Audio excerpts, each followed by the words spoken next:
¿Qué tal, amigos? Gracias por acompañarnos en un nuevo programa de desafíos donde analizamos temas importantes vinculados a la realidad del país. Hoy nos vamos a meter con un tema complejo y delicado. ¿Cuál es el saldo? ¿Cuál es el costo que tiene la corrupción en Guatemala? Recientemente Asíes publicaba un nuevo informe analizando no solamente lo que ocurre en el país, sino tratando de poner en contexto esta situación, el costo de la defraudación aduanera, comparándolo con algunas otras realidades como la de Perú, la de Chile, la de Colombia, y saber cuáles son los mecanismos y los indicadores que surgen de esta investigación para tomar algunas ideas concretas y poder aplicarlas en el país. Vamos a tener entonces el resumen de esta interesante entrevista con miembros de Asíes que nos hablaban de esta realidad que enfrenta Guatemala. Veamos lo siguiente. Tema importante, ¿cuál es el costo de la corrupción para Guatemala? Ayer damos a conocer esta información del indicador de percepción que realiza a través de una encuesta Naciones Unidas en toda Latinoamérica y lamentablemente Guatemala desciende en 13 puestos, su posición está lugar entre los países más corruptos después de Venezuela, después de Haití, después de Nicaragua. Y hoy vamos a hablar de un muy interesante informe que se viene realizando de hace varios años por Asíes, para hablar no solamente de la realidad, de las cifras, de lo que implica y de lo que le cuesta la corrupción al país, sino también cómo prevenir, cómo erradicar, cómo combatir y cómo brindar herramientas reales a los que toman las decisiones para tratar de evitar este flagelo. Se encuentran esta mañana con nosotros Mariano Rayos, analista de Asíes, y Eric Coyoy Echeverría, también analista de Asíes. Mariano, bienvenido. Gracias, Muchas Ricardo, gracias, Eric, por acompañarnos esta mañana. ¿En qué consiste este informe? ¿Cuáles son los objetivos? Desde el año 2012, Asíes viene realizando una serie de estudios que tratan de determinar la estimación del valor del comercio ilícito en general, centrado en contrabando y defraudación aduanera. En el pasado, a diferencia de ahora, no teníamos acceso suficiente a información de la SAT y por esa razón el informe 2016 tiene un apartado específico de defraudación aduanera, en particular después del caso de la línea. Entonces, eso nos permitió hacer ya una estimación concreta de lo que podría representar la defraudación aduanera en aduanas, en los puertos, y por otra parte el dato del comercio ilícito en general, que alcanza alrededor en el año 2015 de 17.500 millones de quetzales. O sea, estos datos nos marcan la pérdida que tiene el Estado, su incapacidad de atajar la corrupción en general y el contrabando y la defraudación en particular. ¿Qué metodología utilizan, Eric? Porque leíamos que se hace una comparación con algunas otras regiones, llegábamos a comentar la realidad de otros países latinoamericanos, pero que no se puede utilizar la misma vara para medir la realidad porque cada país es diferente, ¿no? ¿Qué metodología se utilizó en este caso para el informe hecho en Guatemala? Bueno, en el caso de Guatemala tomamos en cuenta principalmente los hallazgos de la CICIG y del Ministerio Público en relación con el caso de la línea. Otros países, por ejemplo Colombia y Perú, que son los más avanzados en este sentido, es la administración tributaria la que hace sus propias estimaciones de defraudación a partir de los controles que aplica en las aduanas de su país. En nuestro caso principalmente fueron los hallazgos de la CICIG y esa misma metodología y criterios fueron los que aplicamos para el año 2015 y que nos lleva a ese estimado que unos 8.500 millones de quetzales fueron los que más o menos dejó de percibir la administración tributaria por este ilícito de la defraudación aduanera. Mariano, a raíz de este informe que comentábamos de que Guatemala sea entre los países más corruptos, una cifra lamentable, esto es percepción, obviamente, pero también responde a esta realidad. Hablemos de los determinantes de este comercio ilícito, porque hay muchos factores que contribuyen cuando dice, bueno, es que son países que resultan tierra fértil para cometer cualquier tipo de anomalía. Hay algunos elementos que son determinantes para que se pueda dar de mejor forma, dentro, por supuesto, de lo que cabe esta palabra, el comercio ilícito y la defraudación y cualquier otro hecho de corrupción. No, sin lugar a discusión, y Eric ya lo mencionaba, el tema de Perú, cuando uno analiza cuáles son las determinantes del comercio ilícito, encuentra muchas similitudes: debilidad del Estado, poca presencia del Estado, fronteras porosas, pobreza en los municipios fronterizos, pero también unas estructuras estatales muy corruptas, ¿no? Que tienen un incentivo económico para facilitar ya sea el no pago de impuestos o facilitar el ingreso sin pagar impuestos o reducir el pago de impuestos a los importadores. Y por eso, por ejemplo, cuando vemos defraudación aduanera, el dato que Eric menciona se refiere a las 7 principales aduanas del país que más o menos por ahí pasa el 95% de las importaciones del país, y determinamos dos variables interesantes, que en promedio se deja de percibir, es una media, no es exacta, un 34% de impuestos, eso es, digamos, en términos generales, y por el otro, en una estimación pasiva, que hay un beneficio económico al importador para hacer corrupción con el funcionario, en una estimación pasiva del 25%. Evidentemente son promedios, son estimaciones, pero nos dan el grado de magnitud que aún persiste, porque lo que tiene que quedar muy claro, la línea 1 probablemente se desbarató por el Ministerio Público y la CICIG, sí, pero hemos encontrado línea 2, 3, 4, 5, 6, la corrupción persiste en aduanas. Bueno, y sobre todo, Eric, un tema que continúa, porque hablábamos y leíamos esta mañana también de esta famosa reforma fiscal o tributaria que se plantea, pero los analistas dicen esto se tiene que dar después que la SAT retome el rumbo, que se logre rescatar, no solamente esto tiene que ver con el cobro del tributo, sino lo que pasa a lo interno de estas instituciones. Surgen muchas recomendaciones, porque al final este informe tiene ese sentido, dar herramientas para los organismos fiscalizadores, ¿verdad? Sí, efectivamente, en ese sentido las recomendaciones para la SAT es que ahora que está en un proceso de recuperación de capacidades, pueda desarrollar metodologías específicas para fiscalizar las importaciones en las aduanas, principalmente que se quite la discrecionalidad a los funcionarios de las aduanas que están a cargo de la revisión de las transacciones, sino que sean procedimientos automatizados y que dejen registro sistemático de todo lo que se realiza para que no sea el funcionario el que tenga ese margen de maniobra y así poder realizar el ilícito. ¿Qué se deben hacer con estas recomendaciones? Porque son muchas. Al final todo este esfuerzo que se hace, este trabajo comparativo de lo que pasaba hace algunos años atrás, de lo que ocurre a partir de abril 2015 cuando se denuncia el caso de la línea, recomendaciones puntuales para todos los poderes y en realidad para muchas organizaciones en general, ¿no? La característica particular del estudio presentado la semana pasada para datos 2015 es que es muy propositivo. De esa cuenta, pues efectivamente hemos estado hablando de metodologías, cálculos, que nosotros deseamos que ya lo vaya asumiendo la SAT como una línea permanente de trabajo. Segundo, a solicitud de las autoridades, Ministerio de Finanzas, SAT, Ministerio de Gobernación, el Ministerio Público, hemos desarrollado propuestas de normativa, ya no solo anunciando debe de reformarse, no, hemos entregado textos legales con todas las de ley para la posibilidad de que el organismo ejecutivo las presente al Congreso, se derogue leyes del año 48, del año 77, del año 90, que persisten y están vigentes en relación a contrabando y defraudación aduanera, por dar un ejemplo general, porque también hay proyectos de reglamentos, acuerdos para la SAT, todo esto en vías de fortalecer, como decía Eric correctamente, ese proceso que está llevando la actual administración de la SAT.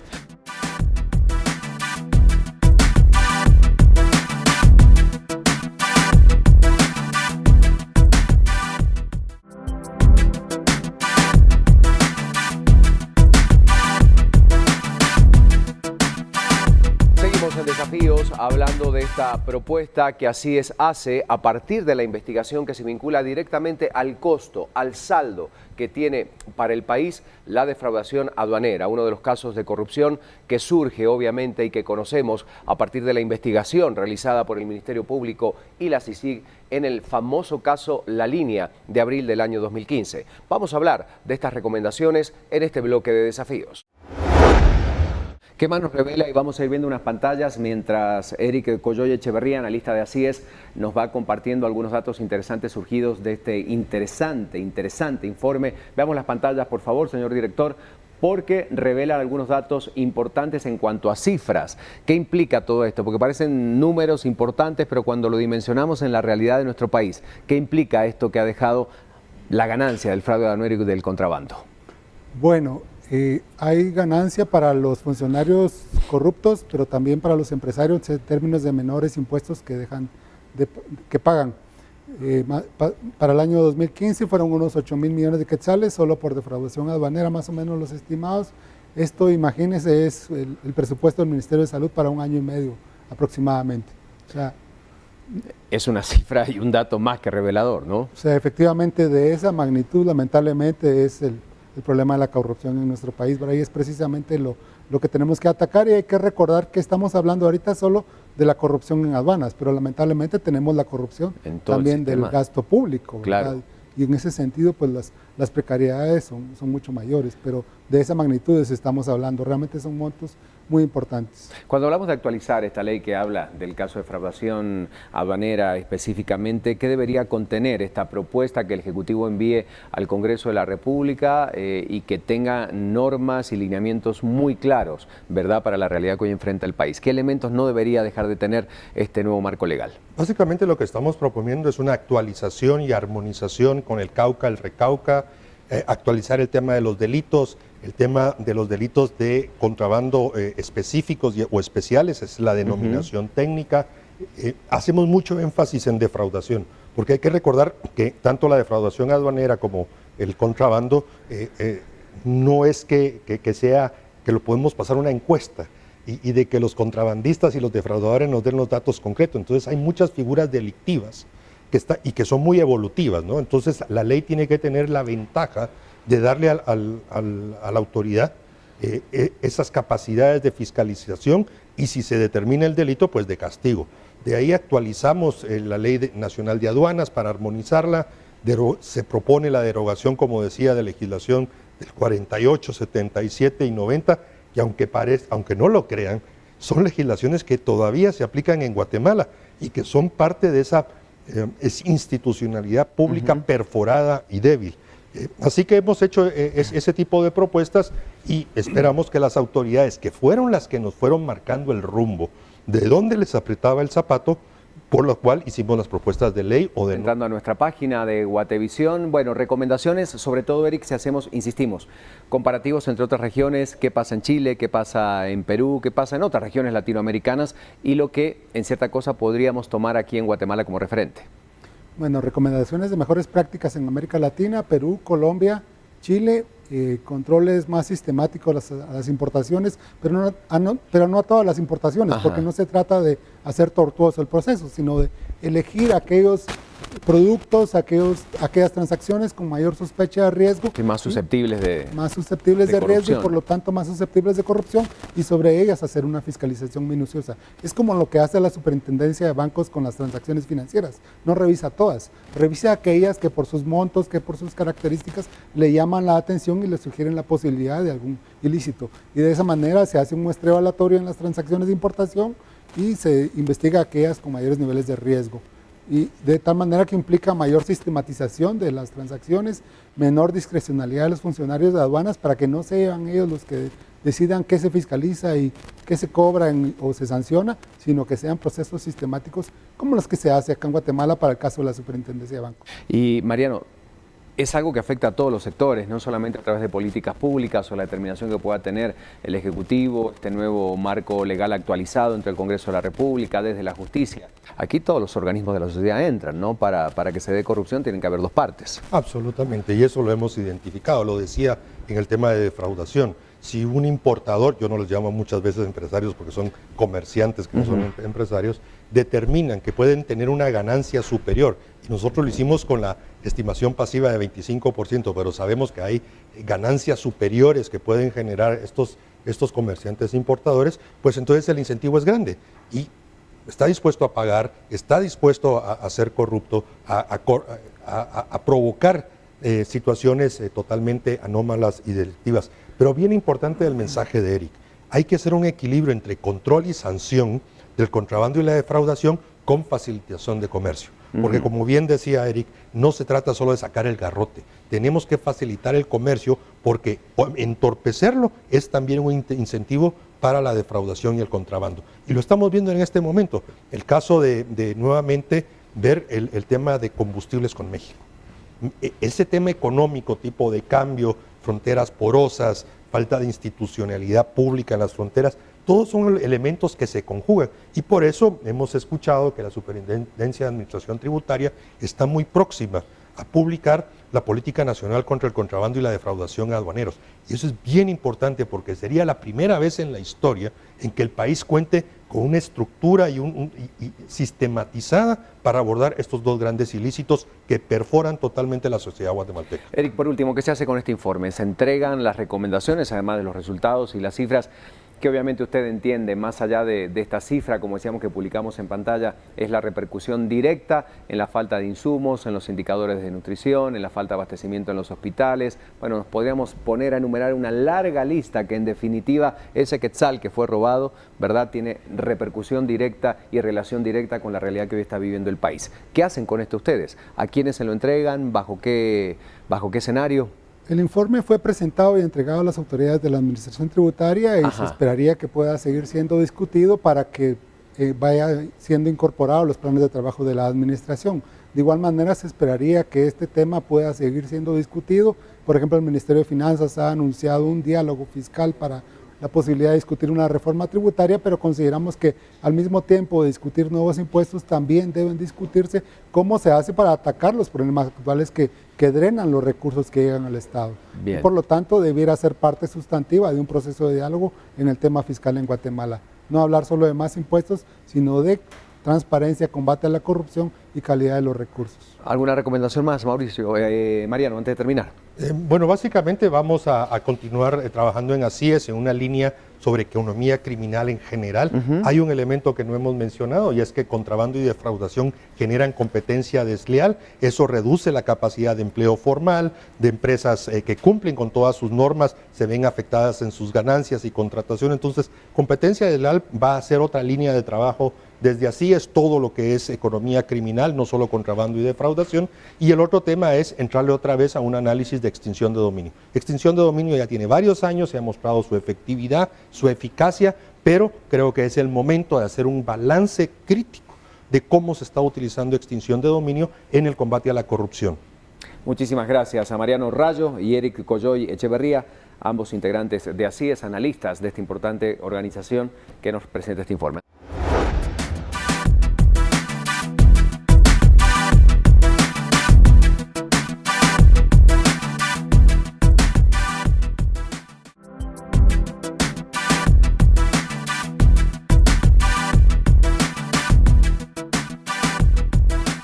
Gracias por seguirnos acompañando. Llegamos al último bloque de desafíos. La incidencia directa que la corrupción tiene en la realidad política, pero sobre todo el contraste social que se provoca en Guatemala. Vamos a recordar en este último bloque algunos de los casos más sonados en materias de corrupción en Guatemala. En el 2015, Guatemala vivió uno de los momentos más críticos y quizás importantes en su vida política, que dejaron al ciudadano un sentimiento de malestar tras una serie de escándalos que involucran a sus principales políticos.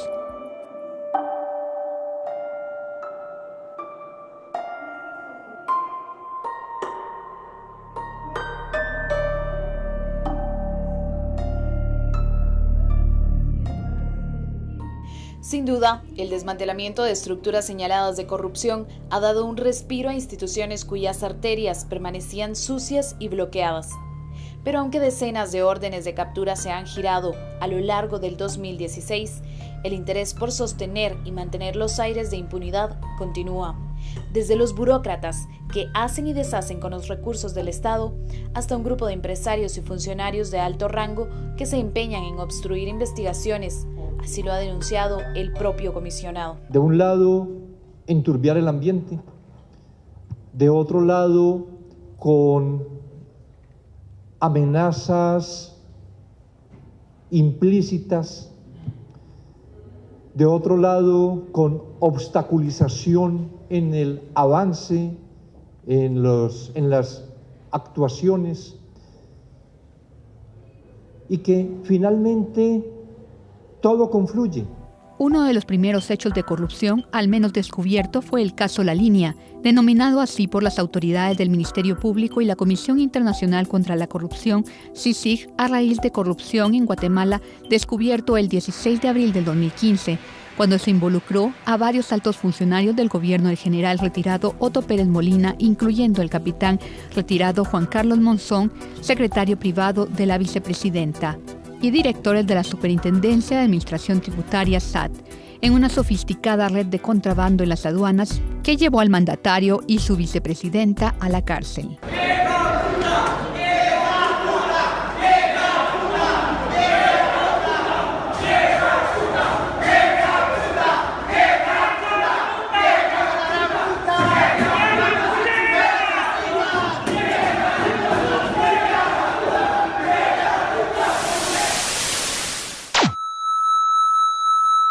Ahí va Ingrid Roxana Valdetti Elías, la primera mujer en convertirse en vicepresidenta de Guatemala. No siempre recibió estos gritos cargados de odio. La banda vicepresidencial la llevó a gozar de los mejores momentos de su vida, pero también a sufrir los peores. Del Olimpo y la gloria apenas comienza a tocar el infierno. Del gobierno de Serrano y el golpe de estado técnico, Valdetti pasó a formar junto a Otto Pérez Molina el Partido Patriota. De la mano llegaron al Congreso, a la presidencia y a la cárcel. Al alcanzar la cúspide de su poder, Valdetti se dio una vida de lujo. Vivió una fantasía en un país agonizante por la mala administración pública, la pobreza, la violencia. Envuelta en joyas y sus hermosos trajes de diseñador, prometía luchar por un mejor país sin corrupción. La Guatemala que todos queremos, decía. Se acabaron los discursos de promesas. Ahora viene el cambio y vamos a trabajar duro por Guatemala. En todo momento, la pareja patriotista se mostró a lo público como adalid de la transparencia, los principales enemigos de la corrupción. Y cada vez que alguien les llegue a ofrecer comisiones a cambio de obras, piensen en el que no tiene que comer. Piensen en el que va a comer otra vez tortilla con chile porque no le alcanza, Valdetti cayó de la silla de poder desde el primer escándalo de corrupción. Junto a su secretario privado y al presidente Otto Pérez Molina, se le acusó de defraudar al Estado por miles de millones de quetzales, mientras millones de guatemaltecos padecían la peor de las crisis hospitalarias y de seguridad. Prácticamente morían por la corrupción. Sin embargo, no fue el único caso. Otros 4 escándalos de corrupción la persiguen un año después de su caída. La estafa del agua mágica de Amatitlán, coimas para la aprobación de obras, sobornos de los canales de televisión de Ángel González y financiamiento electoral ilícito, entre otros señalamientos, todos con el fin de cooptar al Estado.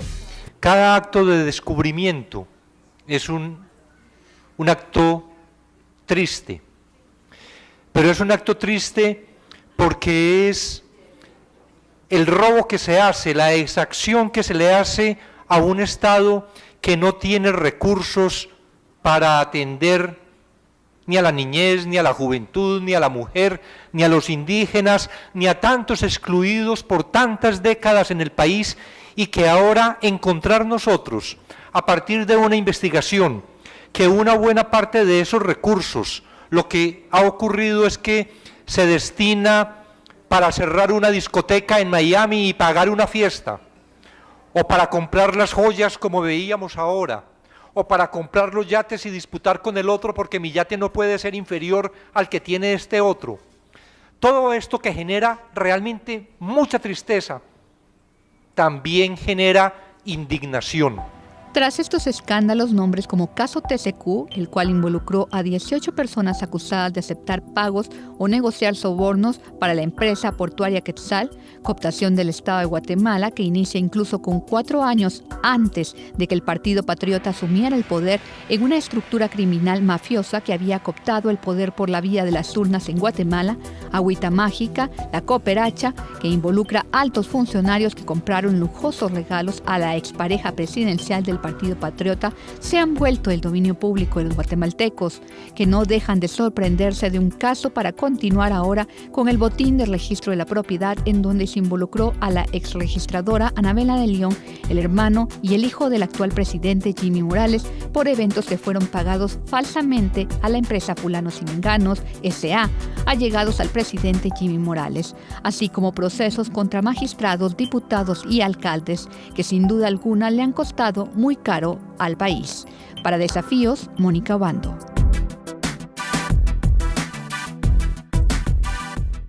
De esta manera llegamos al final de nuestro programa. Muchas gracias por acompañarnos y siempre es un gusto saludarlos y poder compartir esta media hora donde analizamos los grandes temas de la realidad del país. Soy Ricardo García Santander y le agradezco como siempre su preferencia. Nos vemos la próxima semana en una nueva emisión de Desafíos.